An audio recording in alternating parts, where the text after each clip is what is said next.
Hello there, my name is Michael Maynard and welcome back to Gorilla Picking.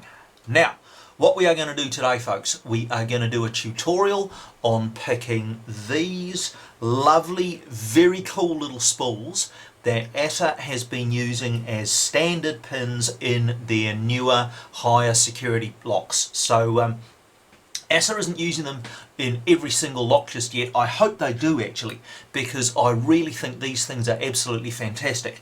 But certainly on the better quality, higher security pin locks, they are starting to use these things, and they do give people some problems because they don't pick like an ordinary standard pin. They don't pick like a beveled pin like we tend to see in Lockwoods. And they don't pick like a conventional spool either, so you have to learn some new tricks to get into these things, and that's what I'm going to teach you today. Now, the lock that we're going to pick is this really nice, actually, Assa Abloy 356S63. It's one of Assa's flagship padlocks, really. They give this thing an 8 out of 10 for security, so they rate it fairly highly. And in actual fact, once you know how to pick these new things, it's not a difficult lock to get into, okay? But for the average lock picker who doesn't pick this sort of stuff, it definitely would give them some problems. So what I'm going to do today is talk to you a little bit about these things and why they are different and what you've got to do to beat them. So the thing about them is the proportions on them are different. The lips are really thin. So a normal spool, as you know, has got quite a thin central section and then is much thicker on the ends. These, on the other hand, the overall diameter of the pin is 1/1/4 thousandths or 2.91 mils, and then the central body part is only a very, very small amount thinner. So 2.5 mils as opposed to 2.91. So there's only 0.4 of a mil between these two diameters. 0.98 thou as opposed to 114 thou in old money. So a very small change between the central bit and the outside bit. And what that means is that they don't give the normal feedback that you would expect from a standard spool pin. So what have we got to do to pick them? Well, the first thing we need to do here, we need to think about possible pin states of these things. So when you think about one of these pins, the shear line could be right on the top edge here. It could be somewhere in the body of the pin. It could be right hard up against this bottom edge and be ready to be picked. It could be right on the lip there, and then finally it could be here on the shear line. So I'm sure that you can work out that that means that there are quite a few different pin states and feelings that you've got to be looking for. But it actually breaks down quite easily, eh? The real trick is to determine between a pin that is just on the shear line, ready to be picked there, and one that's already been picked and is now set. So the difference between a pin that if you push it you're going to set it, or a pin that if you push it you're going to overset it. That really is the key difference. And thankfully, it's actually not too difficult to do. So this little trick here that I'm about to tell you, this is going to get you into a shitload of these locks, okay, folks? The trick is, one, when you have got a light amount of tension on these things, you don't pick these with heavy tension, you just can't, okay?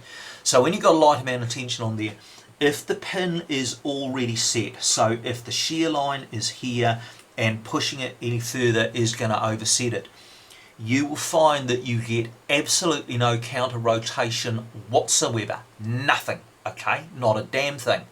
Now, when the pin is here and ready to be set, it wants to be clicked, what you'll find is that if you poke up with your pick, you will get just a tiny little bit of counter rotation, not even anywhere remotely close to the amount that you get with a normal spool. So you've got to be looking for it, okay? So you get this tiny little bit of counter rotation, and then very often the pin will not actually rotate itself over the lip of the spool. So you have to manually counter rotate the thing. And what will happen is that you'll feel that tiny bit of counter rotation. You'll think, oh great, okay, let's set this like a normal spool. You'll push it up, and the shear line will get to about here, I guess, and then the pin will just stop dead. And at that point you'll be thinking to yourself, hell, what's happening here? Am I going to overset it? But what you actually need to do at that point is just manually counter rotate that tension wrench very slightly so that you can pop it over this lip and get the thing set. So that really and truly is all there is to it. That's the theory of it. Now, doing it in practice is slightly more difficult than that. So, you know, it's always a bit more difficult than it sounds. And there are a couple of tricks I can teach you there as well. The first thing you need is a tension wrench that fits very, very well. So because you're needing to manually counter rotate this thing, you need really good control of the core. Now, most of these things that we see in New Zealand and Australia have got the Lockwood C4 keyway. The pry bar that fits in there, the best of the standard ones anyway, is exactly 50 thou. So that's what this little beast here is. This is, I think it's the Sparrows one, but the Mad Bob one works just as well. So you want the thickest one that you can get. Now, for me actually, this is actually a little bit of a wobbly fit. You can see there's still a little bit of movement there. I would actually prefer a thicker pry bar again. And I know that Tiffany makes his own that he can really wedge into these things. That, in fact, is actually going to be even better than this. My point, though, is if you are using a thin, if you've got a flexible pry bar, or if you are using bottom of the keyway tension, guys, it's just not going to be good enough, okay? You need control of that core. You need a thick tension tool that you can wedge in there. Second thing you need is a pick that's going to give you a lot of feedback, because you need to be able to feel where you are on this little lip. Now, as you guys know, I use the Tron as my default pick for just about every lock I attack. This is 25 thousandths, and the metal on these and these moulded handles gives unbelievably good feedback. You need that feedback. There is no doubt about that. Otherwise, you're going to just be stabbing in the dark. So, in a perfect world, you'll get into the lock with whatever hook you're using, so whatever big solid hook you've got. If you do need a steeper hook as well, if the bitting is such that you need something steeper, then again, you need a big solid steep hook so that you get the feedback that you need. And as again, I'm sure you guys know, the Tron is my default short hook.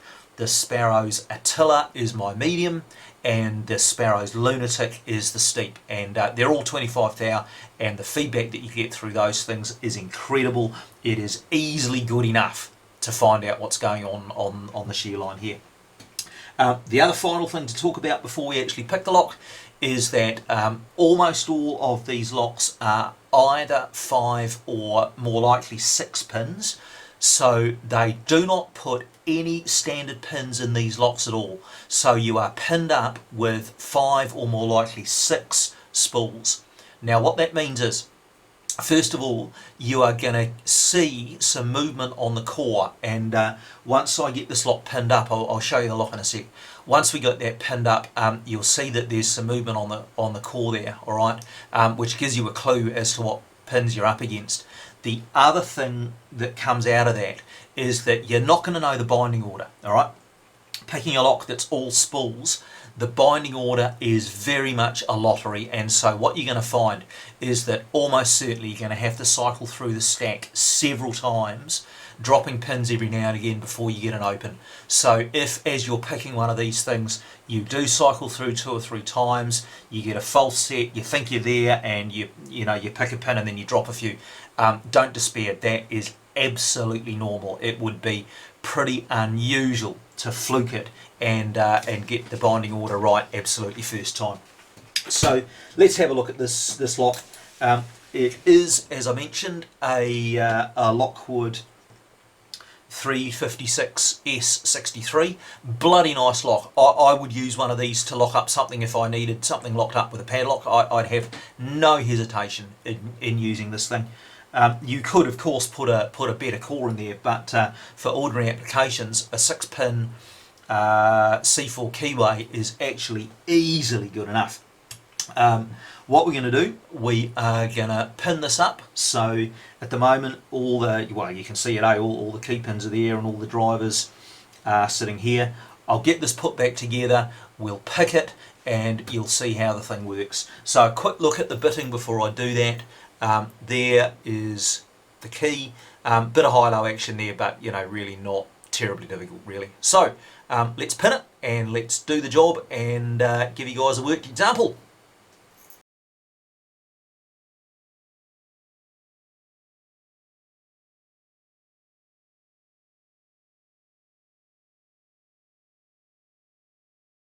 Okay, so let's get into this thing.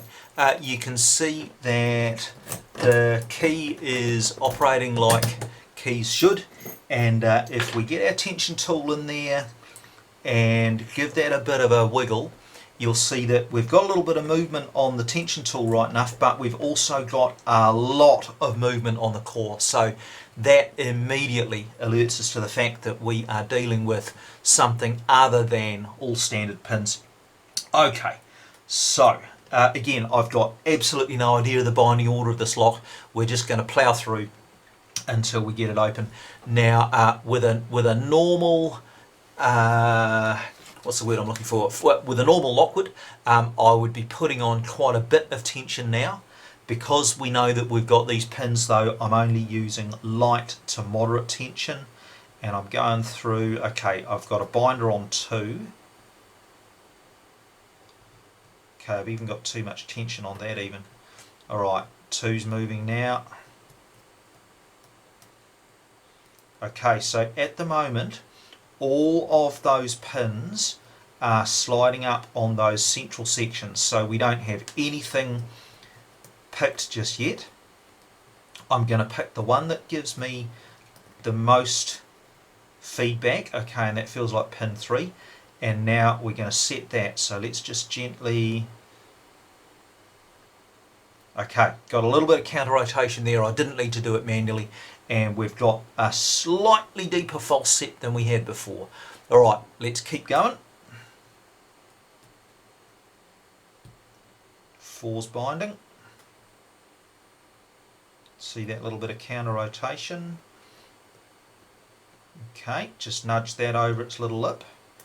5's binding, nudge that over as well, drop something, that feels like 2 binding, counter rotating again, no, now that's stopped. Okay, so I'm going to need to gently manually counter rotate that, click, okay, got that. Now, lost my false set, so something, nudged 1 and got it back again. Okay, 6 is binding.